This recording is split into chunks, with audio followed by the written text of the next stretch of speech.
Hi అండి, అందరికీ నమస్కారం. పీవీఎస్ నవోదయ ఫార్మ్స్కి స్వాగతం. ఇప్పుడు మీకు చూపించే ఇవి గడ్డలు ఏమి గడ్డలో మీరు గెస్ చేయండి. ఈ దుంపలు చాలా బాగున్నాయి కదండి. చూసారా ఎంత లావుగా ఉన్నాయో. ఇవి భూమిలో పండే దుంప అండి. మీలో ఎవరికైనా తెలిసిందండి? గెస్ చేశారా? మామూలుగా అయితే చాలా సన్నగానే ఉంటాయండి, కానీ ఇవి చూడండి భూమి లోపలికి వెళ్ళి పైన వచ్చిన పిలకలు మాత్రం సన్నగా ఉన్నాయండి. కొద్దిగా లోపలికి వెళ్ళిన దుంప మాత్రం ఇంత లావు అయిపోయిందండి. ఆల్రెడీ మీ అందరికీ తెలిసిందేనండి దుంప, కాకపోతే ఇంత లావుగా ఎప్పుడు చూసుండరండి. చూసారా ఎంత లావు ఉన్నాయో గడ్డలు. ఇంకా చాలా ఉన్నాయి కానండి, మీకు ప్రస్తుతం కొన్ని చూపిస్తున్నానండి.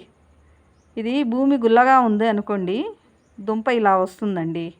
అయినా ఒక్క సంవత్సరం మనం కొంచెం తవ్వకుండా వదిలేసామనుకోండి, నెక్స్ట్ ఇయర్కి లోపలికి వెళ్ళినది వేరుతో ఉన్నది దుంప ఇంత లావు అయిపోతుందండి.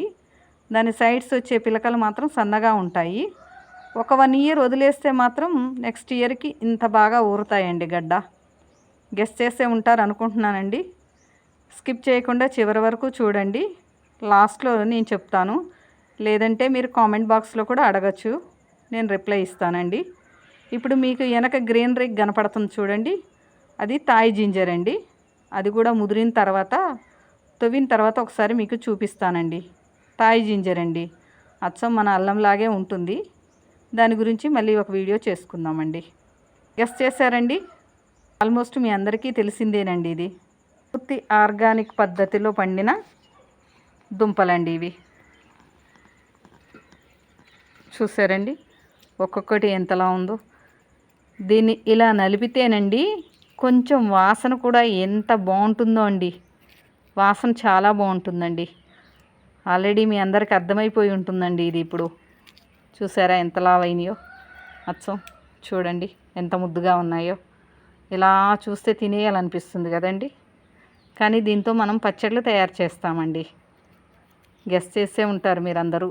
కామెంట్ బాక్స్లో నాకు చెప్పండి.